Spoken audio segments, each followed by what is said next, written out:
Good evening. There's a Teiras Kayanim on a pasuk in this week's Parsha, Vayikra. The pasuk says in the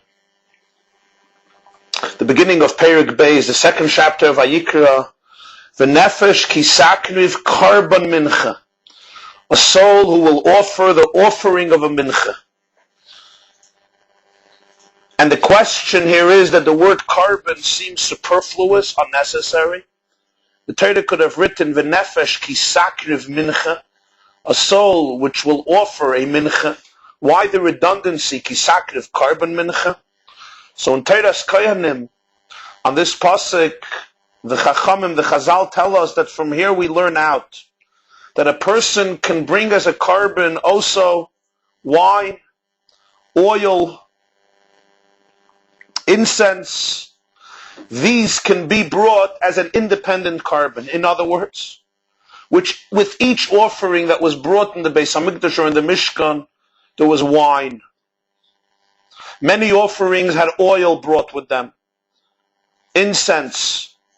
But from the word carbon mincha, v'nefesh kisakriv carbon mincha, we learn that there's another category of carbonos that are not specified explicitly in the parsha, in addition to the animal sacrifices, and in addition to the grain sacrifices, the offerings that were brought from flour, known as carbon mincha, from various grains, usually wheat flour, sometimes barley flour, which a part of it was burnt on the altar, and then a part of it was usually baked and eaten as matzahs by the kohen and by the priests. In addition to that, you can also bring an independent offering of oil, an independent carbon of wine, an independent carbon of levaina, and also some wood. You could bring wood as an offering in the Beis Hamikdash. And here there's the great question. I can understand how the word carbon teaches us. Your caller code is 132. The word carbon teaches us that those items that are usually brought together with another carbon, you can also bring independently as a carbon. For example, wine. Wine is brought as nesachim, as a libation, part of every other carbon, part of every other sacrifice. So the word carbon, v'nefesh kisakriv, carbon mincha, teaches me that there's another category of carbon, which means that those items that are usually brought together, accompanying regular offerings, can also be brought independently. That I can understand. Since they're always brought together with another carbon, so on them we confer the name carbon. They're part of a usual carbon like wine, like oil, etc. So the Torah is teaching us here and hinting at us that these can also be brought independently as a carbon. But how can you deduce from the word carbon that a Jew is permitted to bring lumber, wood as a carbon? Wood is never a part of a carbon. So why would you think to include eitzim, to include wood? For example, would the Teiras Kayanim say that you can bring copper as a carbon? The Mizbeach, the altar, was made from copper. It was covered with copper. Mizbeach and Achoshes. Are you going to tell me you can bring copper as a carbon? Nobody's going to say you can bring copper as a carbon because it says v'nefesh kisakriv carbon mincha. Why? Because copper has nothing to do with carbonos. The altar was copper plated. That's not part of the carbon. That's part of the altar. There was wood on the Mizbeach in order to sustain the flame. It's called atziyah ma'aracha, but that wasn't part of a carbon. Wine is part of a carbon. Oil is part of a carbon. Levaina, incense, is part of a carbon. Wood is not part of a carbon. So why would the Teiras Kayanim come and tell us that from the word carbon you can deduce a new law? That lumber can be brought as a carbon independently as an offering. Now, the same idea we have in Gemara. In Masechta Menachos, Daf Kavav Amud Beis, the 13th chapter of Menachos, Zog the Gemara, Tanu Rabbanon, carbon, melamed, shemisnat v'neitzim. From the extra word carbon, v'nefesh kisakriv, carbon mincha, we learn out that you can contribute eitzim, you can contribute lumber to the altar. V'cheinu oimer, the pasuk says in Nehemiah, v'hagoyrolois hipalnu al karban ha'etzim. We have casted lots on the offering of the wood, of lumber, karban ha'etzim. What is this pasuk referring to? When the Bnei HaGoyla, when the Jews who were in the Babylonian exile made Aliyah back to Eretz Yisrael to build the second Beis HaMikdash, together with Ezra, 42,000 Jews came back from Babylonia to Eretz Yisrael to rebuild the second temple. They didn't have any wood in the Lishka, in the chamber in the Beis HaMikdash that was designated for wood. There was no wood. So there were particular families who took it upon themselves to provide the wood, the lumber, for the Beis HaMikdash. The Beis HaMikdash needed lumber each day to feed the fire, the flames on the Mizbeach, on the altar for all the sacrifices. The Pasuk tells us in Parcha Shiur next week, there had to be a perpetual flame on the altar, which could never be extinguished. And thus, there were private families that took it upon themselves to contribute wood to the Beis HaMikdash, as long as the Beis HaMikdash didn't have its own wood. Later, as we're going to see, the Mishnah tells us in Masechta Tainis, it's a beautiful idea that the Nevi'im, the prophets among them, created and instituted a custom that even in later generations or later years, when the Beis HaMikdash has enough wood, that particular day, that these families used to contribute wood the first time when they came up and there was no wood in the Beis HaMikdash, should always remain their time to contribute wood.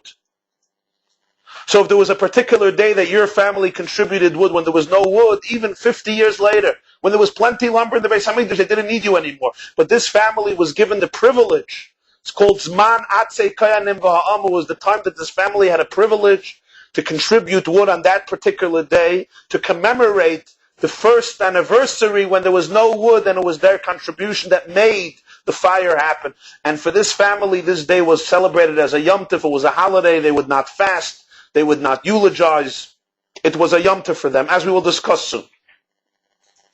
So that's the meaning of the pasuk in Nehemiah that the Gemara brings in Menachos. Hagoyrolois hipalnu al karban ha'etzim. We casted lots on this offering of wood. In other words, goyrolos, we made a goyrol, a lot who should have the privilege of contributing the wood. So what do we see from this pasuk, as Rashi says? We see from this pasuk the eitzim ikru carbon. Lumber is called a carbon. It says, in other words, the lumber brought to the Beis HaMikdash for the Mizbeach, for the altar, is called a carbon. So it's very clear how the Teras Koyanim and the Gemara learns out from eitzim, from carbon, benefresh kisakon of carbon mincha, that includes eitzim, because eitzim are called a carbon. Now the Gemara brings there an argument between Rabbi and the Rabbanan on the nature of this carbonates. Rabbi believes that lumber is mamish a carbon like any other carbon, like an animal that you bring as a carbon, like grain that you bring as a carbon, to the extent, as Rav Papa says, l'divrei Rabbi, eitzim tzrichim eitzim. The lumber that you bring as a carbon need lumber to feed the fire. In other words, even though it seems paradoxical, you're bringing eitzim, you're bringing wood as a carbon, you put it on the Mizbeach, and the wood itself is feeding the flame. The flame is consuming the wood. So Rabbi says, no, eitzim tzrichim eitzim. This wood that you're bringing as a carbon needs another set of lumber. It needs another few logs to feed the fire, and on this fire burn the eitzim. In other words, the lumber that you bring as a carbon has the exact status as a regular carbon. Just like a regular carbon, if it's flesh of an animal or grain that's brought, needs a fire, and the fire is being sustained by the lumber, the eitzim have the same halacha. As Rabbi says, they need salt, they need kmitza, and so on and so forth. The rabbis don't agree to that. The rabbis hold that eitzim don't have the same status as a carbon. But in the opinion of the Rabbanan, there are also two opinions. There's the Shitta of the Ravid, and there's the Shitta of Rabbeinu Gershon. The Ravid, in his commentary to Teres Koyanim, has one perspective in the opinion of the Rabbanan. And Rabbeinu Gershom here in Menachos Daf Kuf Zayin Amud Aleph has a second opinion in the Rabban. The Ravid holds that the Rabbanan also hold like Rabbi that eitzim are mamish a carbon. It's just they don't possess the full, complete status of a regular carbon. They have a lower status, so they don't require all of the components that usually accompany a regular carbon. You didn't have to salt the wood like every other carbon. You didn't have to make kmitza from the wood, which means splinter it and take a part of it and put it on the altar like you did with the flour carbones, the mincha. You didn't need wood for the lumber and so forth. But it was still a carbon that you brought as an offering, just like you bring a sheep or a bull or a cow, you bring wood as a carbon. The Rabbeinu Gershom believes that the Rabbanan don't mean that. The Rabbanan are talking about the wood that you bring to the Mizbeach as lumber that's on the altar to feed the fire. This is not wood that is brought as an independent sacrifice, as an independent carbon. It's the wood that's there to serve the fire on the Mizbeach upon which you brought other carbones. So this is two opinions in how we understand the Shita of the Rabban. But yet, we still need a major clarification. It's true from the Pasuk in Nehemiah, we learn out HaGeirolos, Hipalnu al Carbon HaEitzim, that Eitzim are defined as a carbon. So that's the proof that when it says V'nefesh Kisakriv Carbon Mincha, we include in the word carbon also Eitzim. Otherwise, press 2 to return to the conference.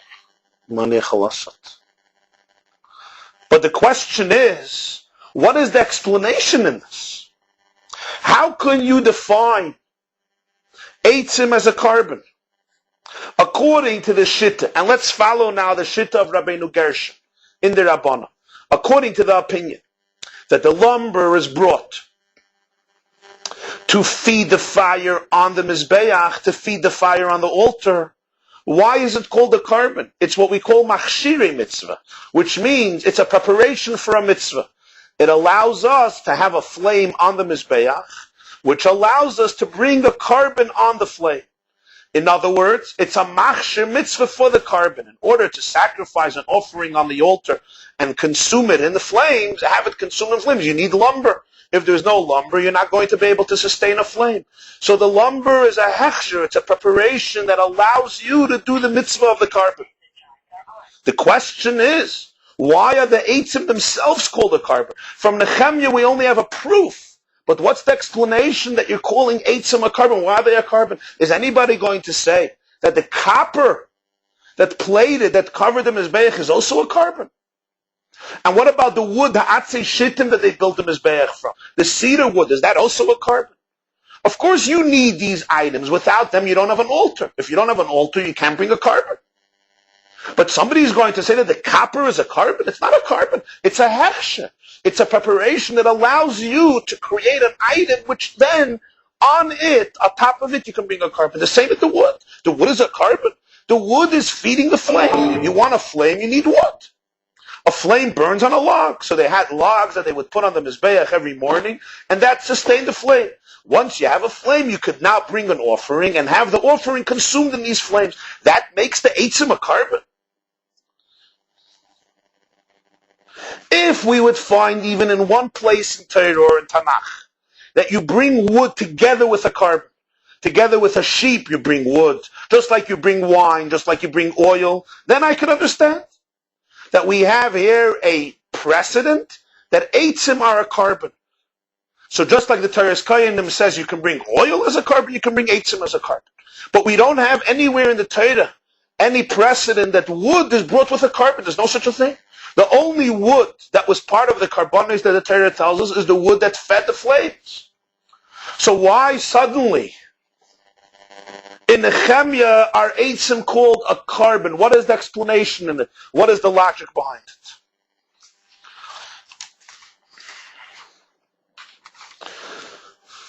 So we're forced to conclude that the primary reason why the word carbon, v'nefesh kisakriv carbon mincha, teaches us that you can bring eitzim, which means, according to Rabbi, as I said, that you can bring wood as a carbon. And according to the Rabbanon, if I Otherwise, press 2 to return to the conference.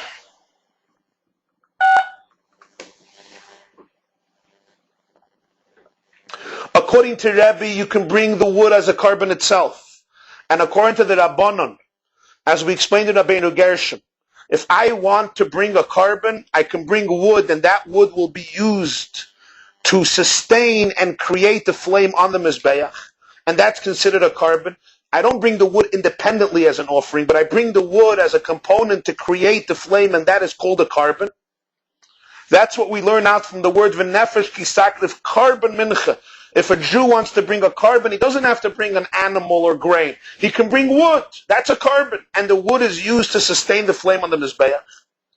The fact that we learn this out from the word carbon is a logical idea, a svara that the Chazal understood, that since the wood is being burnt up by the flames together with the carbon, it's part of the carbon. In other words, although there is a carbon that's being consumed in the flames and the wood is there only to sustain the flames, but the Chazal understood, their logic dictated to them, that since the wood is also being consumed in the flame, it's sustaining the flame and getting burnt up in the flame, that's what happens to the wood, turning into ashes. So just like the offering itself gets consumed in the flames, whatever it may be, the flesh of an animal, the grain of the flour of barley or of wheat, and the wood is also consumed in the flames, the wood is considered part of every single carbon. It's not just the wood is something separate, creating a flame, and then there is the carbon. The wood is part of the carbon. In additional proof to this logic, the Gemara brings a pasuk from Nehemiah. V'cheinu oimer, v'hagoyrolo palnu al carbon eitzim, telling us and showing us that the Tanakh saw eitzim as part of the carbon. So we don't need another source for it. It's logical that eitzim are part of every single carbon. They're not separate. Copper is not part of the carbon. Wood that the Mizbeach is built with is not part of the carbon. The wood that is feeding the flame and being consumed by the flame, that is part of the carbon, because it's being consumed. This explains the Teiras Kohanim and explains the Gemara. But the question is, why did the logic of the Chazal dictate so? L'cha'ira, at first glance, we would not say that. Just because the wood is being consumed in the flames, does that make them part of the carbon? There's two separate elements going on. There is the item, the animal, or the grain which you brought as a carbon, which is being consumed in the fire on the Mizbeach, and then there are the items that are feeding the flame that are also being consumed by the flame. But that's not part of the carbon. It's a preparation, it's a hechsher carbon, it's machshire carbon. The Yerushalmi actually in Shkolim calls the eitzim machshire carbon, like a hechsher mitzvah. Hechsher mitzvah is not the mitzvah. The preparation for a mitzvah is not the mitzvah. Good, there's the opinion of Rebbe Lezer, hechsher mitzvah, and Masechta Shabbos, the famous shit of Rebbe Lezer. But generally, the Chazal, the halacha, hechsher mitzvah is a preparation for a mitzvah. It's not a mitzvah. The wood prepares you to bring a carbon. But why is it part of the carbon? And yet the Chazal apparently understood clearly that there's no question that the lumber is an essential, indispensable part of every carbon.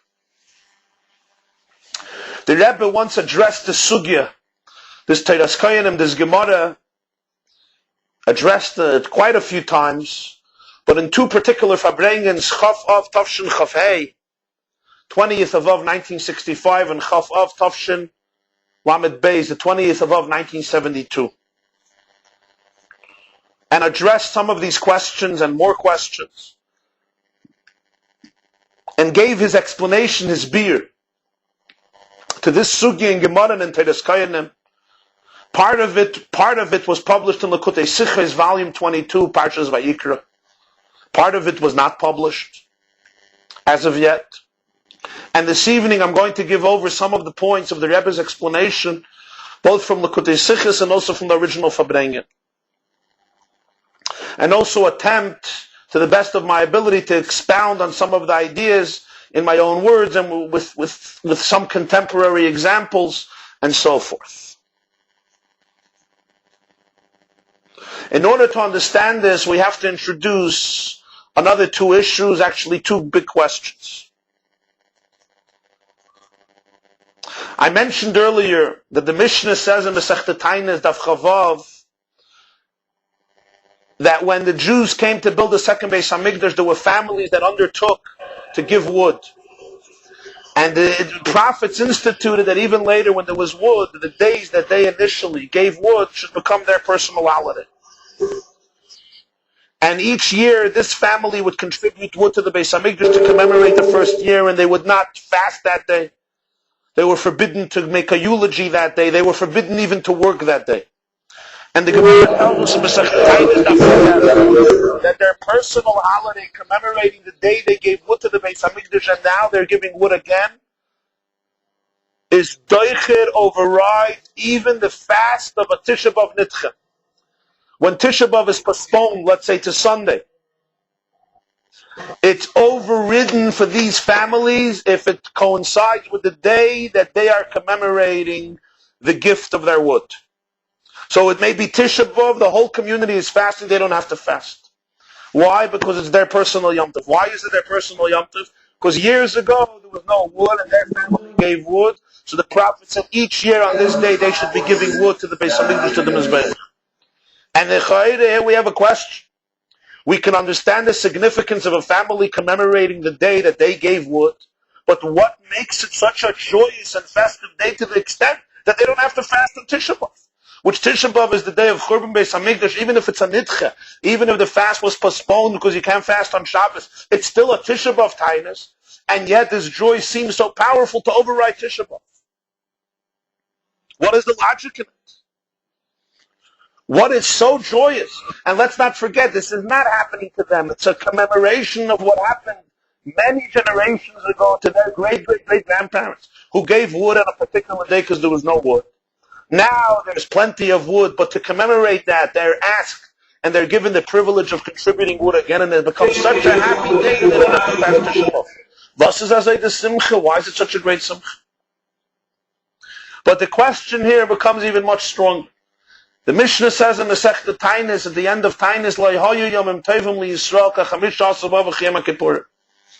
there were no great holidays by the Jewish people like the 15th of Av and Yom Kippur. They were the two greatest holidays, greatest festive days of the whole year. And the Mishnah says what used to happen then? The girls of Israel would go out and dance in the vineyards, and all of the men who needed a shidduch needed to get married, and the girls who needed to get married would meet at the vineyard. And many families, many shidduchim were created on Chamish Asar B'Av, and Yom Kippurim, and hence Le'hayu Yom Tovim L'Yisrael, they were great days. So the Gemara asks, what happened on Chamish Asar B'Av? What's the uniqueness of this holiday? Why Chamish Asar B'Av? What happened then? So the Gemara gives a few reasons of what happened Chamish Asar B'Av. What's the primary reason of the celebration? Zog the Gemara, Yom Shepasku Melichreis Eitzim L'Marach. It's the day that they stopped cutting wood to be used for the altar for the Mizbeach and the Beis Hamikdash. As the Gemara explains that from the 15th day of Av, which is usually in August, Tashash Koicha Shel Chama, the power of the sun weakens.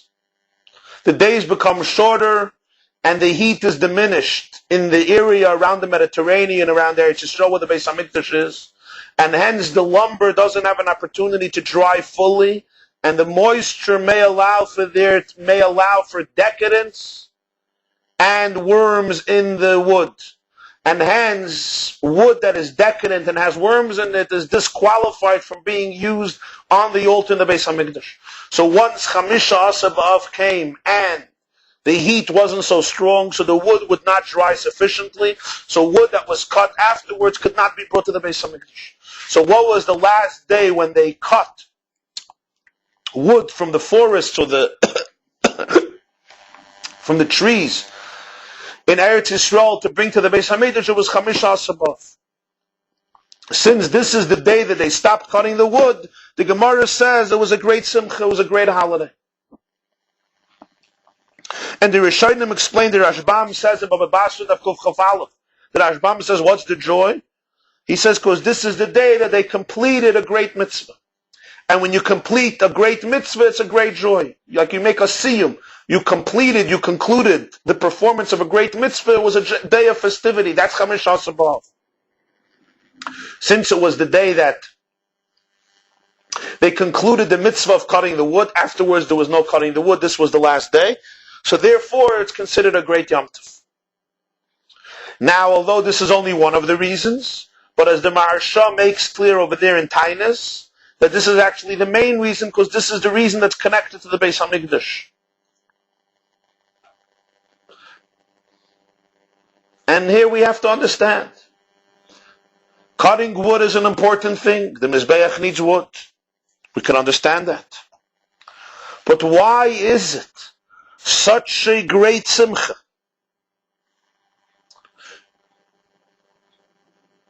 What is so joyous about this day that they finished cutting the wood on this day? True, it's a great task, but let's not forget, it's only a hechsher mitzvah.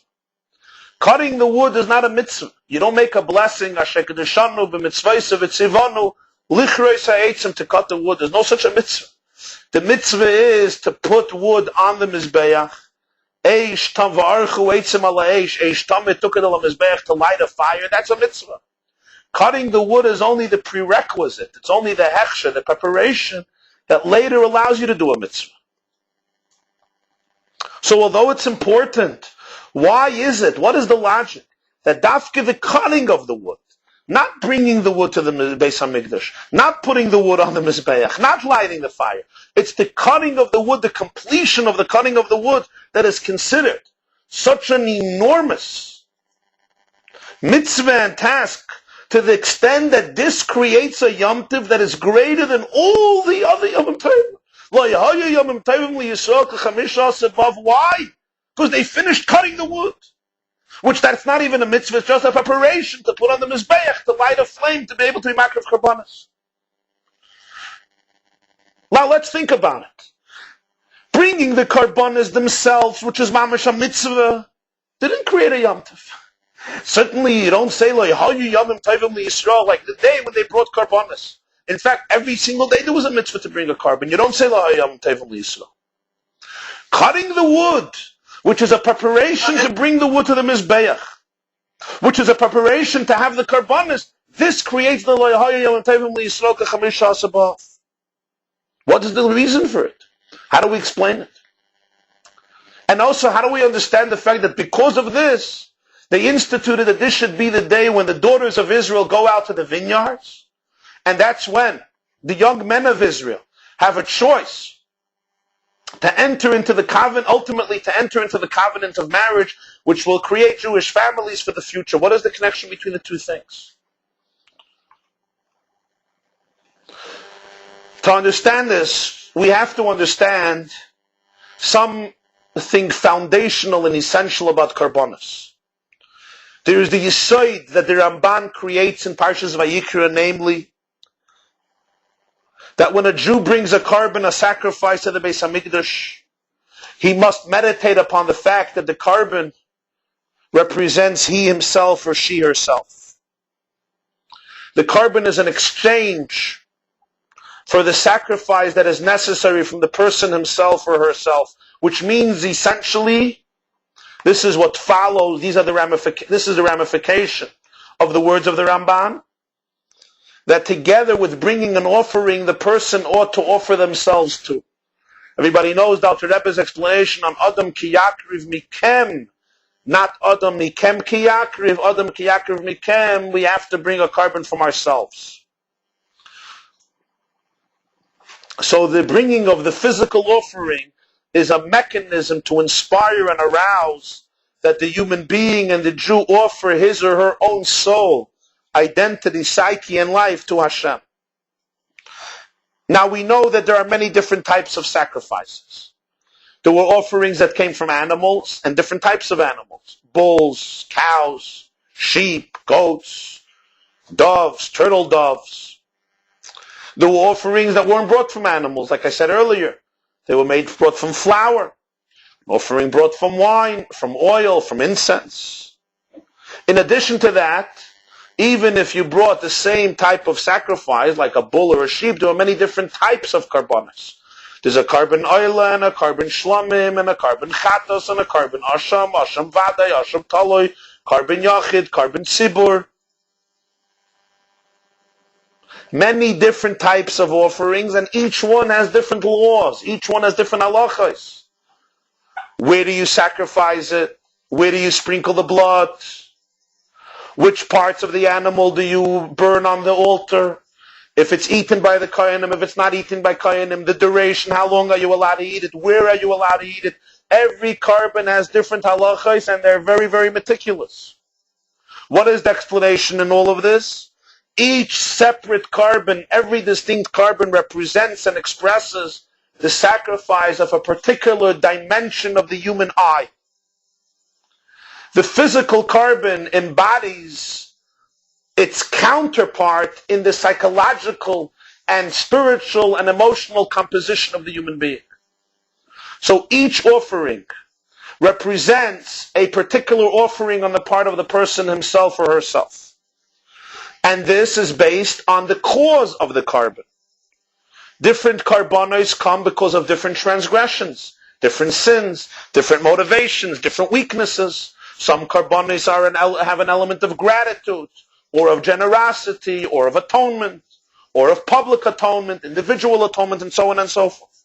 So every carbon comes to create a healing, to create a rectification, to create a wholesomeness in a particular element of life where there was a weakness or a sin or a transgression. And therefore every sacrifice elicits and demands that the human being focuses on a particular element in his life. And that's why there are different carbones for different causes. Animals represent a certain sacrifice from the person, a certain part of the person. Grain offerings represent another part of sacrifice in a person. All the laws in carbonos, where you sprinkle the blood, represents a particular experience in the soul of the person, which is expressed in the particular laws of this carbon.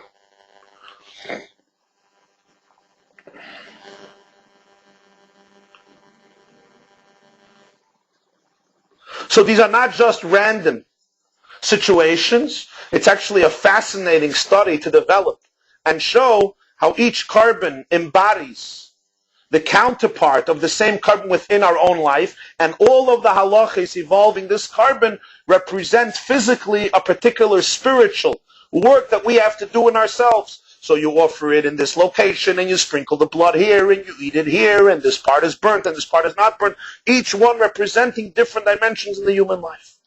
You have a person who's addicted to a particular thing, another person is addicted to something else. One person is weak in this area, another person is weak in this area. And these are the individual processes that the carbonos represent. But in addition to all of this, there is also a general common denominator that pervades all of the carbonos and encompasses all of the sacrifices. And that is the person himself, or the person herself, committed and dedicated to sacrifice from their very essence, from their very identity to Hashem. That's a prerequisite for all the carbonos. Each offering represents an individual form of spiritual work on our own character. But all of them require that general dedication and commitment that I need to go beyond my selfish gene. That I, in my essence, want a relationship with my Creator, with God. Let's give an example of another form of relationship, of a marriage. Many marriages, maybe most marriages, need work. They need to be enhanced. But each marriage has its own challenges, it has its own curveballs, it has its own obstacles. Some marriages need help in a particular area, other marriages need help in other areas. You can't compare any two marriages. It depends on the individuals involved, the dynamics of their life, their history in the past and the present, their psychological makeup, their particular circumstances. So each marriage needs its own carbon, its own set of sacrifices that the husband must make for his wife and the wife must make for the husband, where they can meet and create a beautiful life together. But in addition to the individual work that each couple must undergo in order to blossom and create a relationship that they're capable of creating, what is also needed is a general commitment to each other. A general commitment and dedication that they truly want to be with each other and make it work. If you don't have that essential dedication and commitment, I am committed to this marriage, I am committed to making this marriage work, then all of the details and all of the inner work will often become futile and vain.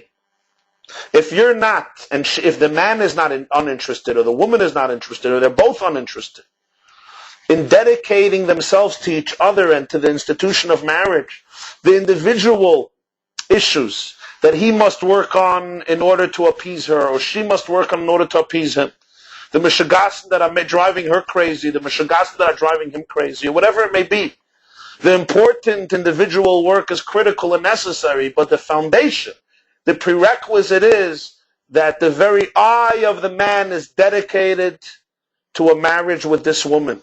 And the very eye of this woman is dedicated to a relationship, to a marriage with this man. And the same is true in our relationship with Hashem. The karbanos are individual patterns of work and personal growth on our emotional, psychological, spiritual, and mental self.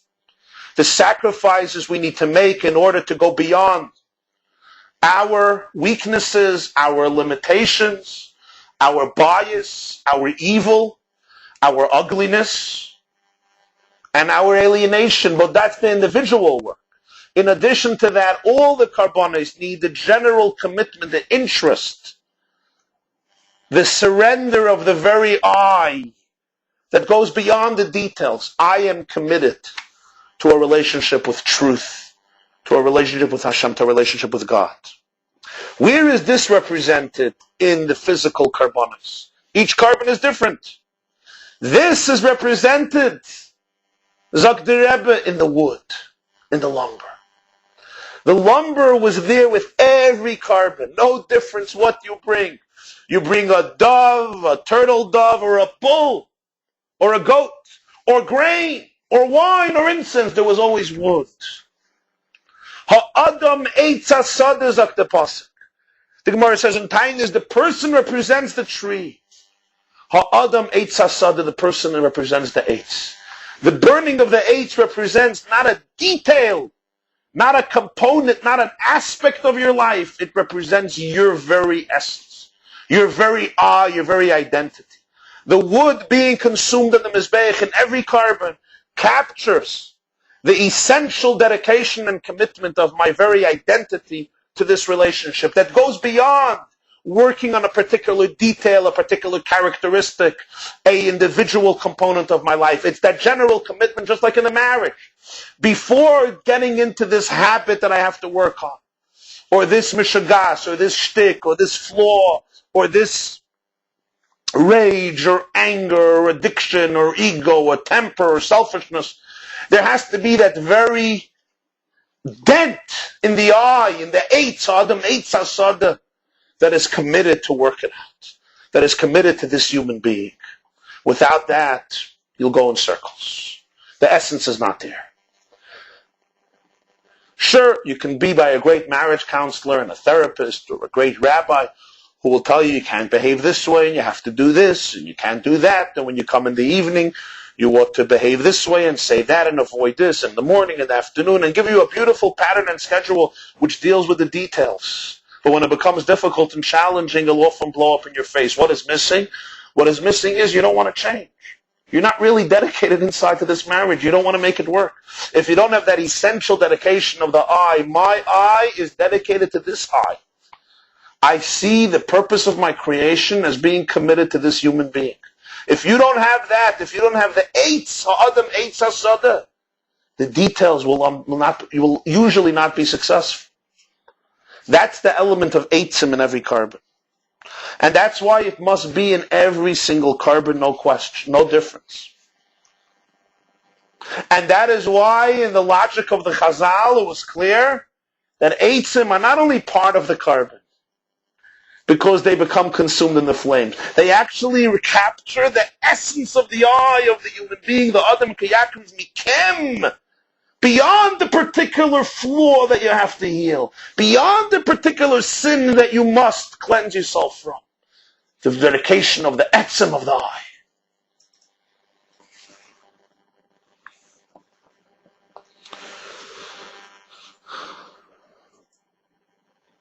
Now we will understand why the wood essentially is not considered a carbon itself, but actually what is its role? Its role is to fuel a flame which allows you to burn up in it a carbon. Because how can you observe? What is the distinction? What is the parameter to appreciate the difference between somebody whose essence is really dedicated to somebody else, to Hashem, to truth, or somebody who may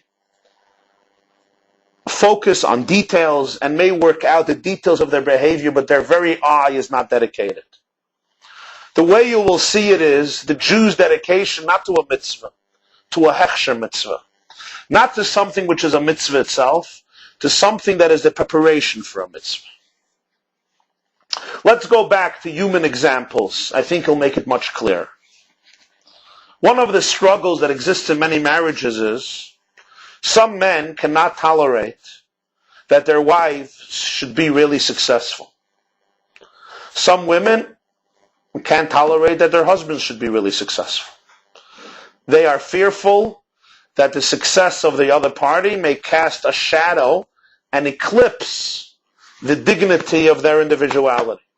So the husband will feel that his job is to restrict, to limit his spouse, or conversely, so that the marriage for him should be a success story. It sometimes occurs even with parents and children. Some parents are not really capable of giving it up and allowing their children to shine in the way they could shine as individuals. They feel they have to control. The same is true with some teachers and students, disciples. They're not ready for the disciple to really, really blossom on their own to the point where they may eclipse their teacher. So I may be very happy to become a carbon, that I should become what we call in Chumash a reach nichayach la'Hashem, an aroma, fragrance for God, a beautiful, delightful aroma. But that I should sacrifice myself and lose myself, and the entire objective is to help somebody else become a reach nichayach la'Hashem, help somebody else become a fragrant and aroma for God. No. Here is the difference between somebody who's truly dedicated to another person with their very eye and they're not dedicated. If you're truly dedicated and committed to another person in your very identity, you don't care to be behind the scenes. You don't care if you don't get the credit. You're ready to surrender yourself and to be consumed for the success of the project and the success of the other person, even though you're not the one directly getting the credit. You truly care for the other person. So when the husband and the wife are truly committed to each other, they celebrate the success of the other person, and they're happy to do what it takes from them, even if it demands sacrifice. Not that they should blossom, but that the other person should blossom. Even though it's not going to be something that they are going to be so much part of, it's going to be the success of the other person. But if you're just interested ultimately in yourself, in your eye, and you just have some type of business relationship, quid pro quo with the other person, then you're very cautious of how much you go out of your way when you're not going to end up on top. But if you're truly dedicated to the success, to the life, to the journey of another person, so the husband does everything he can to truly allow his wife to soar, to be happy, to be fulfilled, and conversely, the wife with the husband, because their success is your success. You don't need the credit. Let them get the credit. And the same is true in a relationship between the Jew and Hashem. There is the Jew who is like the wood, and there is the Jew who has to be a carbon. The uniqueness of the wood was that it itself was not the carbon. It's what allowed the carbon to become a reich nichayach la'Hashem. The wood was not the reich nichayach. The pasuk doesn't say that the lumber creates an aroma and a fresh aroma for God. It's the carbon that's burnt in the fire through the wood. The wood enables somebody else to become a reach nechayach. This represents the dedication of the I, ha'adam eitz hasod. And this explains the great simcha, the great joy in the contribution of the wood through particular families. That the day that they contributed wood to the Mizbeach became their holiday, to the point that it overrided Tisha B'Av. So we ask the question, what is the great joy that it should override Tisha B'Av? Even a greater joy than regular karbanes, and the answer is because wood on the Mizbeach is not just a side thing. You want a fire, you have to bring wood. Actually, it captures the klal and the yesod, the very foundation, the quintessence, the prerequisite of a sacrifice. It's the very I entering into the relationship. That's what the wood represents in the carbon. And that's where we see the wood is ready to get consumed completely, but without the credit that they are the carbon, they are the reach nechayach l'Hashem. What they're doing is enabling somebody else, enabling the animal, the flesh of the animal or the grain or whatever else was used as a carbon to become a reich nechayach. This represents a real carbon. This represents that the person himself or herself or other eitz hasada is dedicated and committed. That's a great moment. In religious life, it's a great moment. In Judaism, it becomes a yom tov for these families who contributed wood each year. When they contributed wood, they weren't bringing karbanos. They were enabling other Jews to bring karbanos. They themselves weren't bringing karbanos. They themselves were like the wood.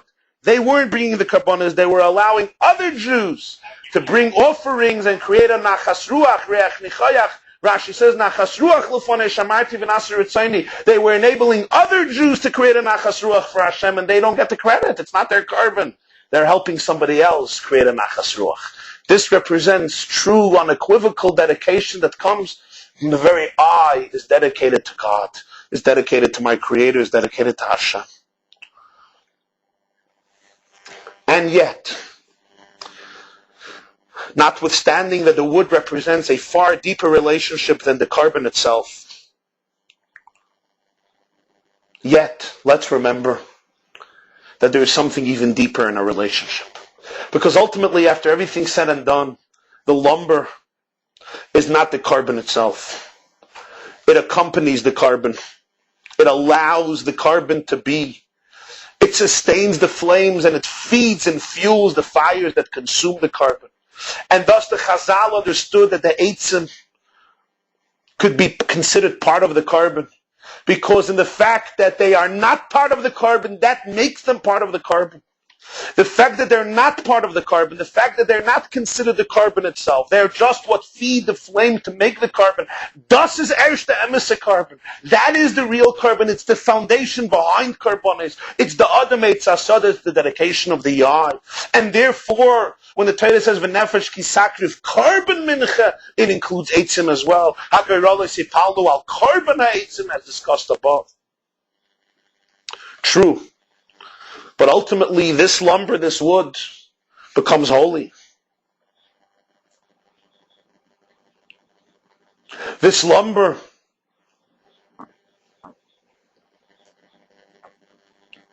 becomes holy for Hashem. It goes onto the Mizbeach, it goes onto the altar. It creates the flame of the altar. Everybody who comes to the Mizbeach sees what is sustaining the flame, which is consuming the carbon, which is creating a reach nechayach Hashem. It's this wood. So the wood is not getting the credit, but the contribution of the wood to allow the carbon to be consumed is very obvious. It's conspicuous. Or in other words, the lumber itself is also holy. It's kodesh. It goes onto the mizbeach. It's hekdesh. But then there's another element, and that is the cutting of the wood in the forest. When you cut the wood in the forest, there's no value seen in this wood. Once the wood is on the mizbeach, whoever brings a carbon, the kohen burns the carbon, everybody sees the flame comes from the wood. The wood is sacred. The wood is holy. The wood is feeding the flame. But when you go to the forest and you're cutting wood from a tree, there's no clear relationship with the carbon and the mizbeach. Let's again give an example from human psychology or human interactions. There is a relationship in which you get credit for the fact that you don't get credit. You're honored. People remember and they respect you for the fact that you don't need to get respected. You get credit for the fact that you enable and you inspire other people to grow without you taking the credit. But sometimes there's a situation where you don't get credit for not getting the credit. You're invisible. Nobody notices you. That is the difference between the wood on the mizbeach and the wood in the forest. The wood on the mizbeach doesn't get credit, but it gets credit for not getting credit. It's obvious that there's a connection. Carbon, remember, if there was no flame, you would not be offered on the mizbeach, and if there was no wood, there was no flame. The wood is a hechsher mitzvah enabling you. It's enabling you to grow, but it's clearly obvious that it gets credit for allowing you to become the carbon, to become the reich nichayach. But then there's a situation where you don't even get credit for not getting credit. To quit waiting, press 0. Where you're invisible. Caller code now. In the forest, nobody sees your contribution. You're not even holy. You're not sacred. You're not valuable. You're not contributing anything at the moment. So why is the Jew cutting this wood and cutting it with joy? Because he's truly dedicated. Let's go back to the example of marriage. In marriage, there is a situation where one spouse can't tolerate the other one's success. Here, there is a lack in dedication. But sometimes the husband is really happy that his wife succeeds. Or the wife is happy that the husband succeeds. And they'll sacrifice themselves to help the other person achieve their goals. But they want the credit for not taking credit. They want credit for their sacrifice so that the other person should be able to succeed. When you're truly dedicated in your very, very essence, it's not even so relevant that she should see that it's coming from you, or that he should see it's coming from you. And this is a real relationship. Like with a teacher and a student. When the teacher is truly dedicated to the student, it's irrelevant for him to make sure that the student always remembers who is the one who allowed you to blossom, or the parent to make sure that the child always remembers the favor that he did. If you're really, really dedicated to the cause, and you're really, really dedicated to the person, it's not necessary for you to be visible. That's represented in the offering of the wood when it's still being cut in the forest, when it's not on the mizbeach. And it's particularly emphasized in the families that contributed wood to the mizbeach in the early years of the second Beis HaMikdash after Chamish Asar B'Av, when you couldn't cut wood. So this means they kept the wood in their own homes till they brought it to the mizbeach. During those days, the wood was chulin, the wood wasn't holy, the wood was mundane.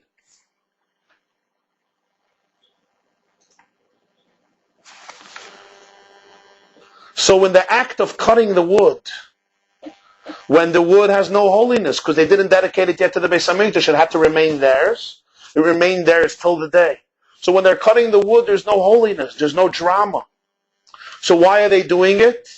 They're doing it just to enable that ultimately somebody else should be able to bring the carbon. This represents where the person completely surrenders and commits their very eye to Hashem, totally not thinking about themselves, but rather only doing it for Hashem's will, for Hashem's purpose. This is represented in the contribution while cutting the wood in the forest.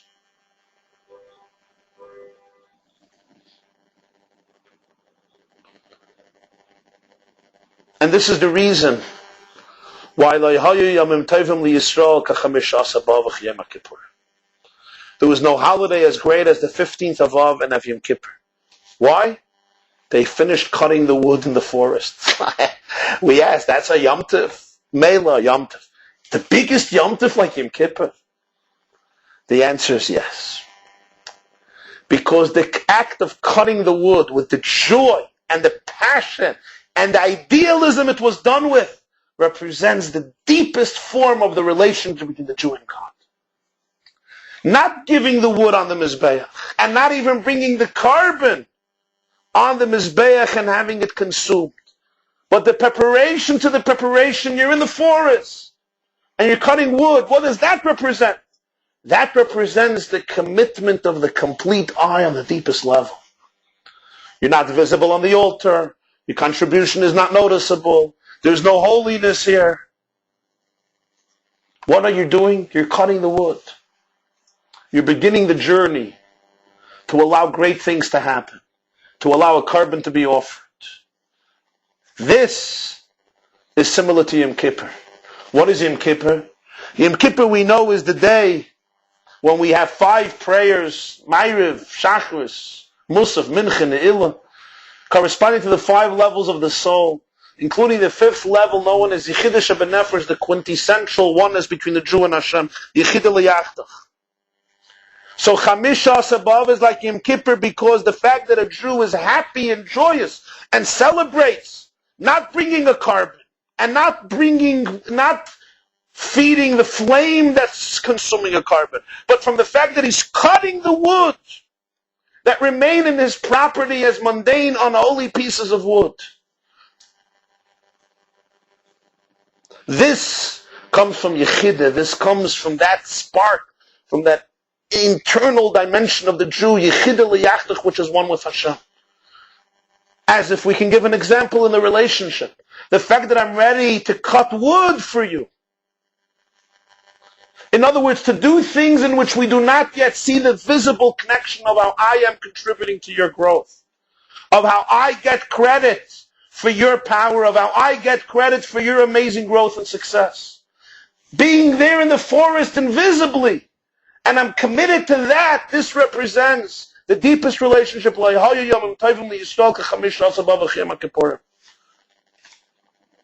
And now we remain with the question, how does this express itself in the holiday of Shidduchim, of Jewish girls meeting Jewish boys and creating Jewish families? This requires a lengthy discussion, which we will, God willing, continue next week. Parcha Shiur, which continues to deal with the wood that was brought on the altar. So stay with us, and next Wednesday night, Be'ezer Hashem, we will conclude this theme. Have a wonderful evening.